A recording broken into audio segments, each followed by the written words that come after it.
Bismillahirrahmanirrahim. Assalamualaikum warahmatullahi wabarakatuh. Kita ketemu lagi pada sore hari ini untuk membicarakan topik yang hangat, topik yang menjadi viral. Saudara-saudara, yang cukup menarik saya kira pidato Pak Prabowo ini merupakan kelanjutan dari pidato-pidato Pak Prabowo yang lalu.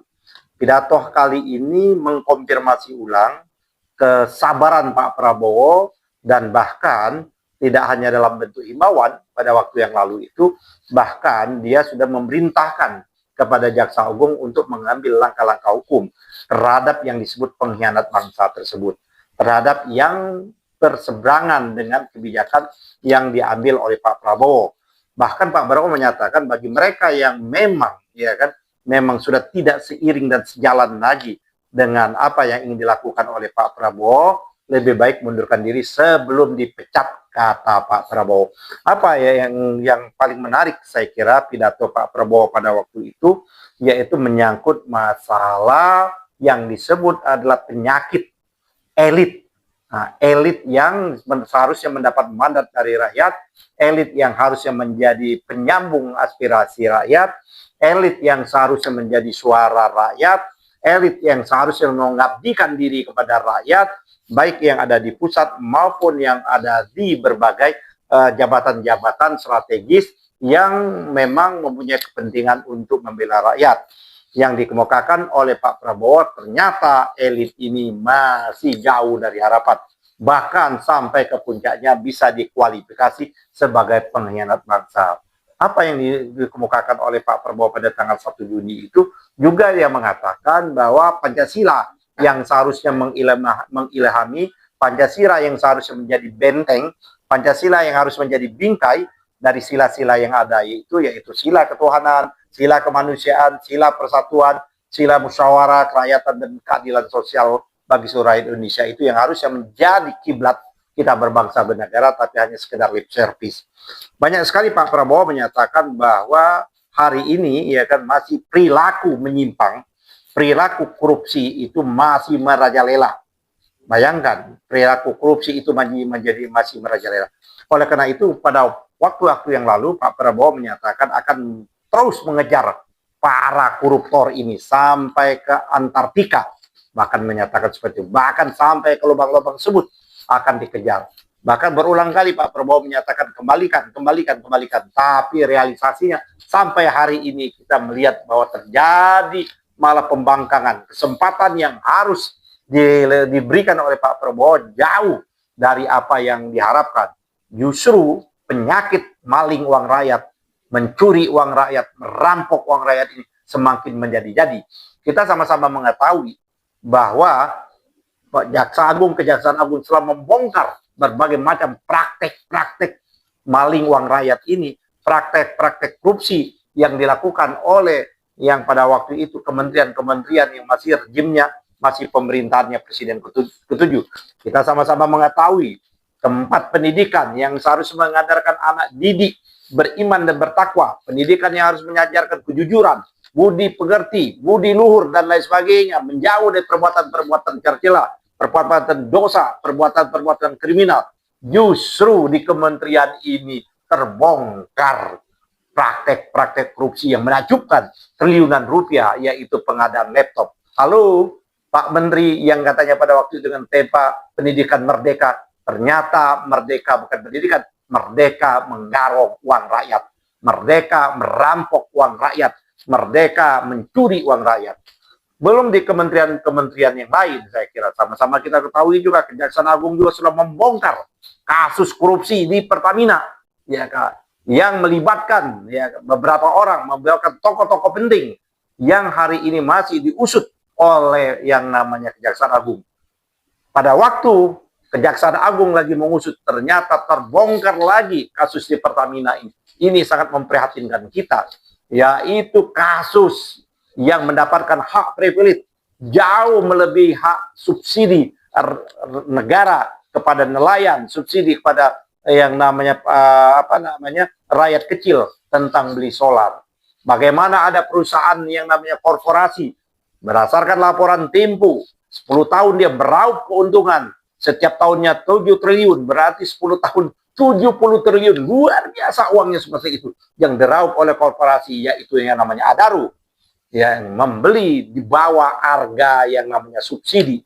Subsidi, kita tahu harga keekonomian solar itu 12 ribuan, harga subsidi 99 ribuan, tapi Adaro berdasarkan laporan dari investigasi majalah Tempo membeli dengan harga Rp6.000 minus, artinya betul-betul merongrong, artinya betul merampok, artinya betul-betul yang menggarong uang rakyat ini. Belum lagi di korupsi-korupsi yang lain. Saya kira kalau mau satu persatu, kalau kita mau dibuka kementerian-kementerian dalam periodisasi Jokowi, saya patut mencurigai tidak ada satu kementerian luput dari yang namanya tindakan kriminal, tindakan mencoleng uang rakyat, tindakan yang mengkhianati cita-cita kemerdekaan kita, cita-cita Pancasila kita seperti itu.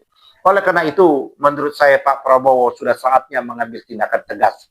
Di samping tindakan-tindakan hukum yang ada, memerintahkan kepada Kejaksaan Agung, memerintahkan kepada polisi, dan meminta kepada KPK untuk betul-betul menggunakan uang rakyat untuk memberantas korupsi, bukan untuk festivalisasi pemberantasan korupsi, sebagaimana selama ini yang terjadi dengan OTT nilai-nilai kecil, bongkar kejahatan ini.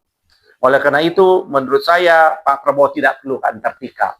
Membersihkan penyakit ini ibaratnya mulai dari kepalanya. Di inner cycle-nya Pak Prabowo lebih dahulu. Di kementeriannya, di menteri-menterinya, orang dekatnya dulu. Itu yang harus ditebas dulu lebih awal. Saya kira saya tadi sudah menyebutkan beberapa kementerian, beberapa orang. Kita sebut saja ada pada waktu itu ketua umum partai politik. Sudah disorongkan surat kuning yang akan menjadi tersangka, tapi dia dipaksa untuk menjadi mundur, yang terlibat kasus, ya kan, ekspor CPU dan lain sebagainya, yang sampai saat ini kita tidak mendengar sampai sejauh mana kasusnya itu berjalan. Kita sama-sama juga mendengar ada kasus yang namanya Kementerian Pemuda Olahraga yang betul-betul sudah bolak-balik dipanggil, bahkan sudah mengembalikan uang triliunan juga melalui kantor lawyernya. Hari ini juga kita tidak mendengar sampai sejauh mana kasus itu. Belum kasus yang namanya di proyek P, yaitu mendapatkan keuangan, mendapatkan yang namanya keuntungan dalam rangka yang namanya impor, berbagai macam impor di Kementerian Perdagangan pada waktu itu. Tidak hanya kasus Tom Lembong hanya kasus sekian, tapi bagaimana dugaan korupsi, kasus kementerian-kementerian di perdagangan atau menteri-menteri sebelum Tom Lembong. Oleh karena itu, betul kita berharap betul Pak Prabowo untuk membersihkan betul di lingkungan sekitar Pak Prabowo lebih dahulu. Sekitarkan, ya kan, berhentikan menterinya, antarkan menteri-menteri yang diduga yang merampok uang rakyat yang sudah jelas-jelas terindikasi, yang jelas sudah disebut untuk segera diantarkan kepada aparat penegak hukum. Begitu juga ada salah seorang yang sudah disebut secara tegas jelas dalam tuntutan jaksa penuntut umum, yaitu terlibat judi online, yang di kantornya digebrak ditemukan uang yang fantasi, yang luar biasa. Oleh karena itu, saya kira pemirsa, kita memberikan dukungan penuh kepada Presiden Prabowo kita. Mereka lupa bahwa Presiden Prabowo kita ini presiden yang ingin menegakkan, ingin melanjutkan yang namanya cita-cita dari pendiri Republik ini, sebagaimana tertuang di dalam pembukaan Undang-Undang Dasar. Untuk itu, sekali lagi Pak Prabowo, rakyat ada di belakang Anda. Tindak tegas orang yang ada di sekitar, tidak perlu kejar sampai ke Antartika.